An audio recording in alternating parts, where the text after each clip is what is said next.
Yo, YouTube, welcome back to another video and another Q&A. So you seem to like the last one that I did with Oisín, and this time we're back with Ryan. So Ryan is 5 weeks out now? 5.5. 5.5. So you can tell him, I suppose, a bit about your... Yeah, so 5.5 weeks out, 6 weeks out last Saturday, so 5 point whatever, from PCA Ireland, which is in Galway, and then 6.5 out from the Arnolds, the UK Arnolds. So that's in Birmingham, and I might hit 1 or 2 after, maybe just the 2. But yeah, feel good. First food drop of the whole prep there at the start of this week. Now below 500 carb training day, so it's getting tough. It's getting tough now. I'm in the trenches. But yeah, that's pretty much it. Not a whole lot of news, nothing dramatic happening really. Apart from that swollen jaw thing, remember that? Yeah, that's really good. But yeah, story for another time. Yeah, exactly. So Ryan came down today to collect his drugs off me. Yeah, brought him home. On the plug. Brought home a load of melatonin from Marbella to sort him out with his sleep. Get that rem, bro. Right, so I asked you guys for some questions on Instagram. There's actually more than I thought, but we will just kind of skim through them. We won't be answering that one. Yeah, so look, I don't know what order they're in. I'm just going to start banging them out and we'll go through them. And we're going to start with the biggest pet peeve in the fitness industry. Ooh, you go first, maybe, and then we'll get my brain okay. flowing. Trying to think. There's actually, I'm going to say there's many, but there's actually not that many that comes to mind. Probably when people say, clients, or when you take someone on and they're so set in their ways, like they're not willing to learn new training methods, or kind of, I suppose, like even like me when I first started off, say I used to train like high volume or something, and if I was so set in my ways I wouldn't be training the way I am now. But you get with clients, they're like, oh, can I not do like 2 more sets? I'm like, if you're training hard enough, you don't need to be doing 2 more sets. So that's the first one that comes to my mind. I think I'm quite similar. I think it's people who are just lazy and not hard working and expecting results. It's not really a pet peeve, it's just kind of like come on. I like to not have pet peeves because I like to think I just kind of don't care what other people do. As long as it doesn't affect me, I shouldn't really care. Yeah, sure. But I suppose with clients, it's just clients who think that it's just paying the money. It's like buying a t-shirt. Pay the money, have the t-shirt. Yeah. You know, you don't pay the money and then get the physique. You still have to put in the work. You know, I'm kind of showing you the path, and you still need to like actually work for it. So yeah, I don't deal with too many of those people these days. Yeah, but yeah. Another one I would say is people, which is in all walks of life, not just in the gym, like making fun of other people, especially when you see beginners in the gym. That's just not cool. Like everyone's in the gym to do it for themselves and be better, so they don't need you, you know. And what's one as well? Laughing at them. Body shaming, but just because it's like muscle, it's okay. Yeah, what's that? Do you know the, oh, what's he done to himself? Like if someone gained a load of weight, let's say after college, and you haven't seen him for 3 or 4 years, oh, what's he done to himself? And he was like 30-40 pounds overweight. That's not okay, but all of a sudden, because it's like bodybuilding or even just fitness, oh, what's he done to himself? Then it's okay. That's just body shaming. There's a difference, like there's something wrong with fat shaming, but everyone seems to health shame. Like this guy's into the gym, Jesus, he must be like, why are you in the gym so much? Oh geez, you're crazy, you track macros. Why do you like, come on. Yeah. I don't know, you're allowed to take the piss out of people that are into the gym, apparently. Making you wrong, really. If you could only pick one food to eat forever, what would it be? Sushi. Burgers or pizza or jellies. Sushi, no question. Burgers. See, that's not one food though. That's a food item. Like we're talking one food, isn't like chicken, or are we talking like? Nah, because it would be like potato. Yeah, okay. Maybe if it was like one ingredient, I think I'd call food. I'd say sushi is a food item. Yeah. Same about burger. Because sushi you can do sweet and savoury. You can do like candy sushi if you're really feeling it. I just don't like sushi. Just virgin. There you go, hit me on the head with that one. If you weren't PTs, what would you be? I'm not a PT, I don't know about you, but I am probably be an online coach. Probably, yeah. If you weren't an online coach, what would you be? Probably something to do with tech. So I have a degree in computer science, did it in UCC, a bachelor's in computer science. I actually still do really like that stuff. I'm still really into the whole kind of tech side of things and keeping up to date with, you know, all that side of things. But my life's just kind of steered in this direction for the nerd. Yeah, just a big fat nerd inside. Like, you know, never mind the exterior, inside.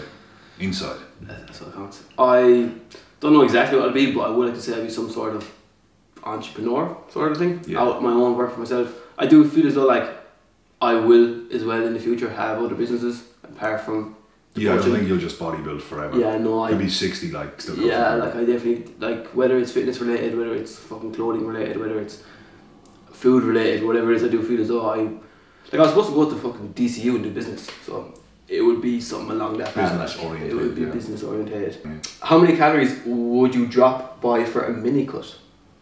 Pretty much as you can, really. I'd say in and out as quick as you can. 1,000, 1,500 maybe. Maybe if you're in a big surplus already, if your food is quite high, maybe even 2,000. Like I could get away with probably 2,000 if I was peak off season going for a mini cut. Yeah. And it depends on where your food is, and I would drop training volume just to an absolute baseline of maintenance. If you're doing a quick mini cut, goal is to just get off as much body fat as quick as possible. Get in, get out. Yeah, get in, get out. So as stark of a decrease as you can get away with. Still hit your protein, and don't let your training go to absolute shit and just drop it to like probably 1 or 2 sets. Yeah. How long would you differentiate? How long would you give a mini cut? Like I would. Depend on the severity. If I was like dieting someone, like mini cutting them hard, obviously 3-4 weeks, because then you're just gonna build up a poor association with food. But if it was kind of like a gentle mini diet, maybe like 8 to 10. Anything past 8 to 10 is kind of just ad diet. That is the proper food diet. Yeah, I said that in a post the other day. I was kind of like, you can do like a tidy up phase where I go really aggressive, and if I wouldn't go past like 2 weeks, I'd call that a tidy up, get in, get out, rapid fat loss approach. Or I'd say mini cut like 2 to 4, maybe 6. And then like when you're going 6 to 8 and you past 8, you're just I'm just like, yeah, you're actually just cutting like you're proper in for the long term. So that is a guy, so I assume his calories are probably 3,000 plus at the moment. If he's in peak off season, and like he'd probably drop him by 1,000. Be realistic if you want to get out. What sort of exercises would you recommend? For a young footballer? I don't know. What's the goal? What are you trying to do? Everyone starts off on the same path. That's the way I look at it.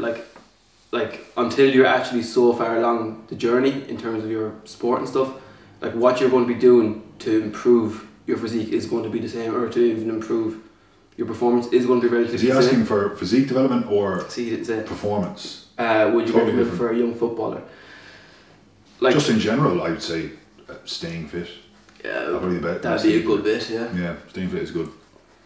But like the journey that you're going to take, everyone's going to take the same journey at the start in terms of you're going to be looking to build muscle, and then as you go further along the path, then you can kind of branch off and be like, okay, I need to focus on this for my football, but you have to take that journey first, you know what I mean? You can't skip it and then start doing all these fucking, like, what's the squatting on the fucking ball or whatever, you know what I mean? Plyo box, jump squats. Until you have like the basics laid down, so make sure you kind of have foundations laid first and then go off into your own kind of niche.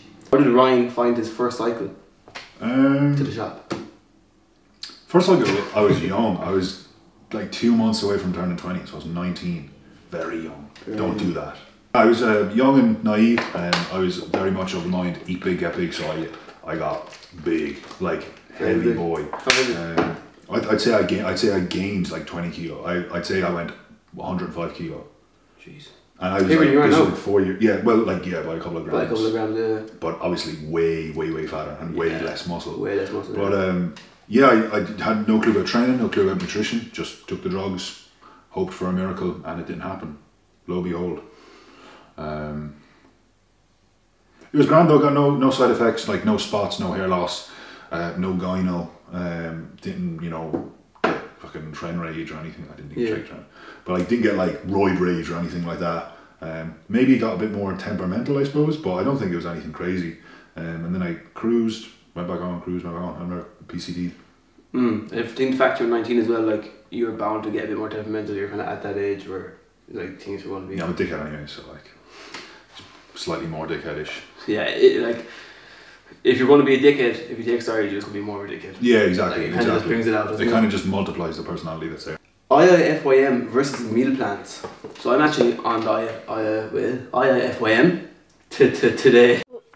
Once there was a girl who wanted Kid can't even read. to cut it out, dude. You're gonna get us in trouble.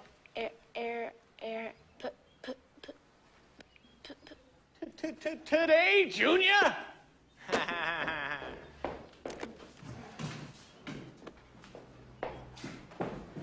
And you're on the meal plan, so I suppose.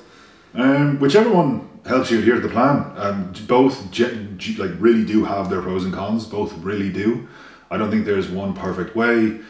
I think if you're going for an IIFYM approach and eating like a child, that's obviously suboptimal. If you're trying to fit in chicken goujons and an oven pizza, you're obviously not taking a serious approach to your goals. If you do IIFYM macros and eat like an adult, eat like someone with physique and performance-based goals and fat loss goals, if that is your goal, then IIFYM macros is very, very good.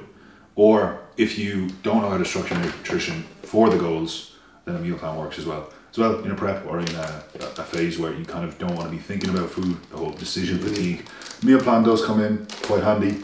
But sometimes with clients when they're new on, I'll actually put them on a meal plan to start rather than just say, okay, here's your macros, because they have no clue what to eat, how to structure their eating, where to place their carbs and fats and proteins throughout the day. So I generally just put on a meal plan to start, and then when I feel they have enough experience to actually track the macros and continue to eat like someone with these physique and body composition based goals, then they can transition to a macro based approach if they want.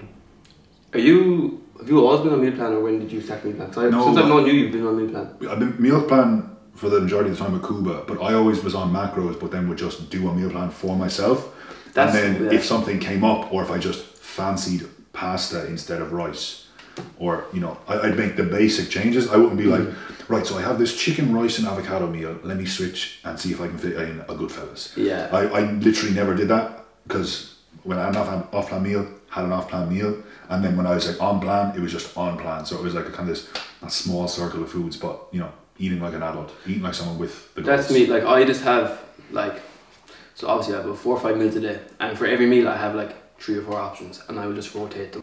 Just eat like an adult. Just have meals that you will rotate. Like, so this evening, instead of going in there and having my chicken and rice, I might have my pasta and mince. Yeah. Or I might have magic. Just noodles. Match the macros. Literally just match the macros, still getting in a good kind of profile of nutrients and stuff, and covering all your bases without being like, oh, I could bring in a Domino's and kind of let it fit my macros, because I do IIF. Like, and if that does work. Like, it is, at the end of the day, it is just a maths equation. So if your goal is just weight loss and you're eating shitty calories like from pizza, you will lose weight, but you'll also lose performance. Your digestion will suffer. Your sleep will probably suffer.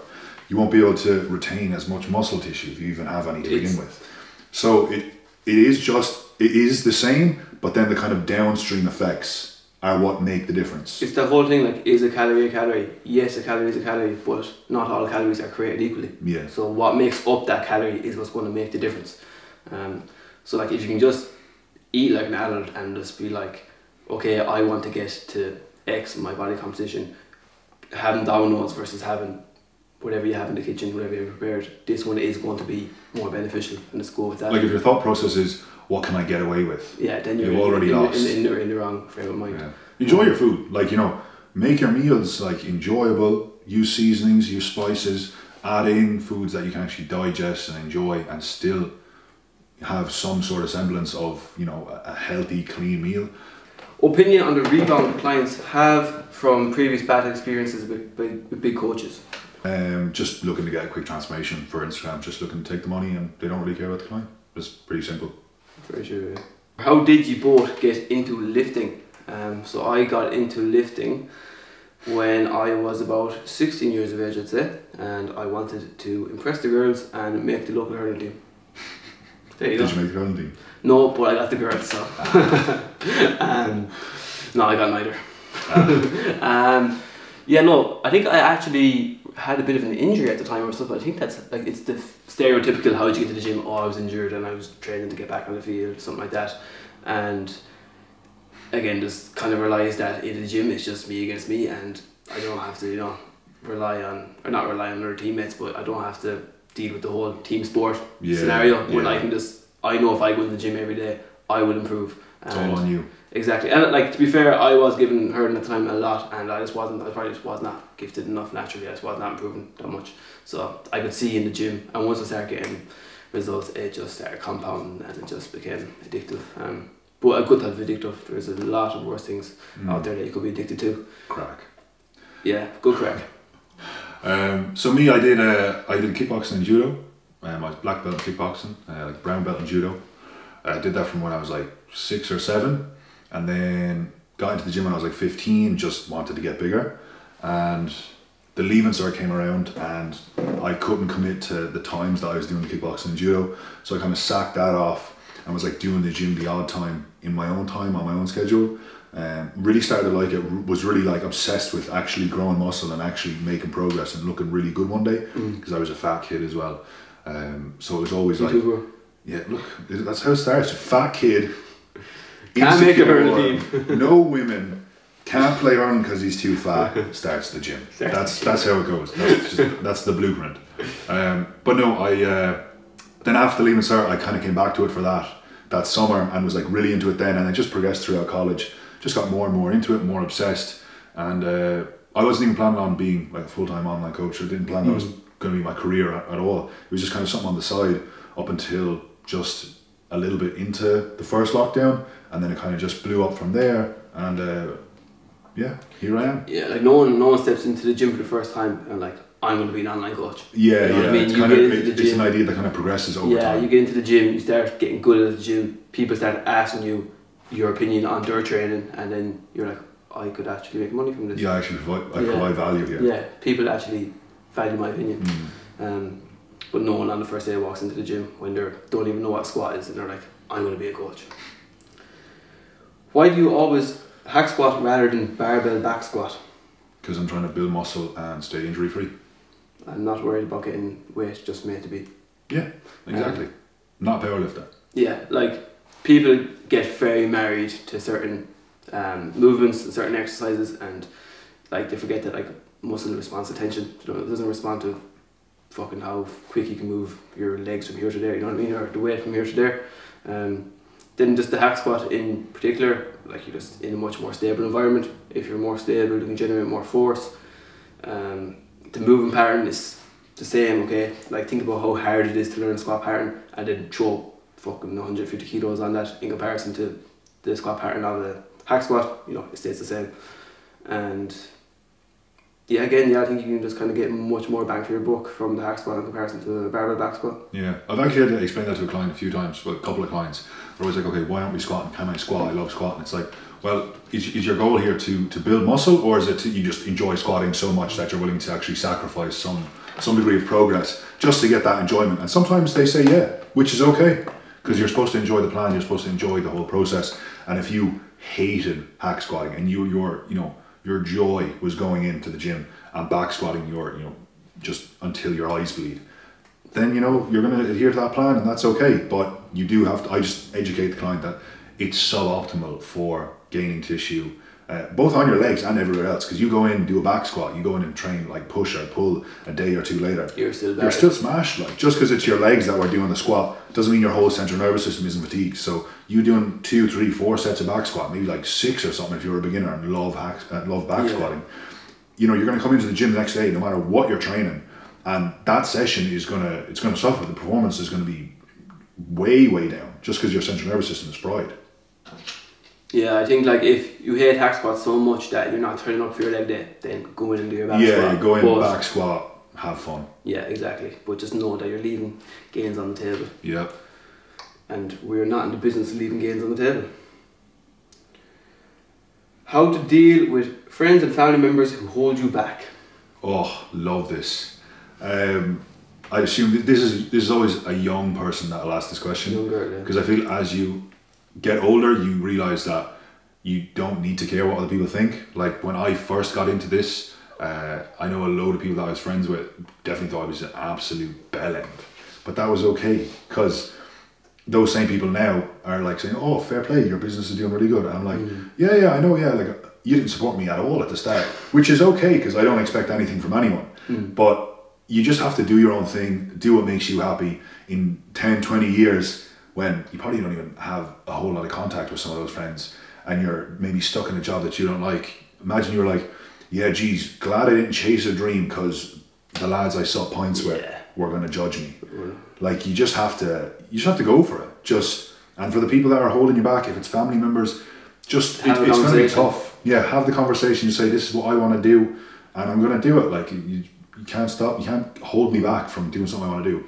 Unless, like they don't have to understand. Like, you know what I mean? Like you have to try and make them understand. You have to understand that they won't understand. Exactly, that's it. And like, you know, people who should be supporting you oftentimes sabotage you, but it's not. They're doing it subconsciously. It's not like they don't mean to be hurting you or holding you down, but it's just they can't grasp their head around the fact that whatever you're doing, whether it's bodybuilding, whether it's fucking dancing, whatever it is, you know what I mean? They don't see that as a viable way of either spending their time or making money from it, that they honestly just like, it's so foreign to them that they just cannot grasp it at all, and you have to be the one to realise that, I suppose. A mindset that actually I don't like is when people get asked that question, I say, cut them off, totally remove them, block them. It's like, how could you be so entitled that you think one thing and just expect everyone to understand and agree with you? Like, it's okay that they don't like it or support you. They don't owe you anything. Like, yeah, whatever, it's family members, you could be, oh, they should support me. But like, that's such an entitled view to be like, well, I'm doing this thing and I like it. Everyone should both understand me and agree with me. Like, that's so entitled. Like, if someone was like, I don't like what you're doing, I'm like, cool, yeah, that's fine. Like, I'm totally okay with that. That's all right. No, I don't care. So that whole like, cut them off, block them, remove them from your life, it's a bit hostile. I don't think there's a need for it. Yeah, it actually runs into the next question, which is the last question. There was something about how to stop care, or how to not give a fuck about other people's opinions. But like, answer your own question, just don't give a fuck about other people's opinions. It is true, but like, I do feel as though like you have a certain amount of fucks to give. So like, it's stupid to say that, like, fucking like 3, 4 maybe. Yeah, but like, max. you know what I mean? You're sitting down at dinner with your fucking granny, and she's like, oh, would you not have this? So only one. Fuck you, granny. I don't give a fuck about your opinion. That's stupid. Like, come on, you are like, you care about your granny's opinion. Like, it's like, if your granny walks out and gets hit by a bus the next day, you're not gonna be like, I don't give a fuck about her opinion. I don't care. You know, serves so her like, right. Serves her right. Fuck her dissing me. But you have a selective amount of fucks to give, so just be careful of who you give them to and what you give them towards. Yeah, like, there's very, very few people that actually care and genuinely value their opinions. There's a lot of people that I like, you know, they're like, oh, you look great, bro. I'm like, oh, thanks. And I'm genuinely saying thank you. But if it came down to it and I was like searching for an opinion to then base, say, like, my next move, or like how my actual opinion on something is, there's very few people that I actually look to and I actually hold their opinion in, you know, a high place. High place, yeah, definitely. So yeah, I think that's just the main question, how to stop giving a fuck. I think it comes with maturity as well. It's like, just try your best to keep doing your thing, and as you mature, well, or at least should anyways, as you should mature, you should be able to give less and less of a fuck. You know, there's a reason old people are like 60 and 70 and they just kind of go around, they don't give a shit. It's like, because it just comes with time. Yeah, you kind of start realising that like, you don't have the time and energy to be caring about what other people are thinking about you. You know, if you're spending all your energy thinking about what they're thinking about you, you won't be able to progress or do anything with yourself. I think the best thing is realising people actually don't care. Yeah, and like, people genuinely do not care. People don't care, but also people are very fucking supportive as well. Like, there's a lot of nice people out there. Just random people. Yeah, for everyone bad just person. Like a paragraph being like, oh, following your journey, love it. Literally, the whole time, like, people, hey Keen, weird message, but really, can I get your autograph? Really appreciate it. Can you send me out a pair of your smelly shots? You sign my boobs. No paparazzi, sorry. But yeah, like, it's oftentimes as well, like, the thought of putting yourself out there, or the thought of doing it, is always going to be worse. And like, what's worse than failure or never knowing? You know? Yeah, I always say this. I'd rather try and fall flat on my face and have everyone laugh at me than never try at all. I feel if you do that, even if you try 10 times, fail every time, fail miserably, you're still way, like, so much further ahead than that person who just played it safe and gave up on that dream. Exactly. Yeah. So that's all. Thank you for watching. Please like, subscribe, comment, and follow Ryan on all his platforms. And I will see you in a bit. Thank you.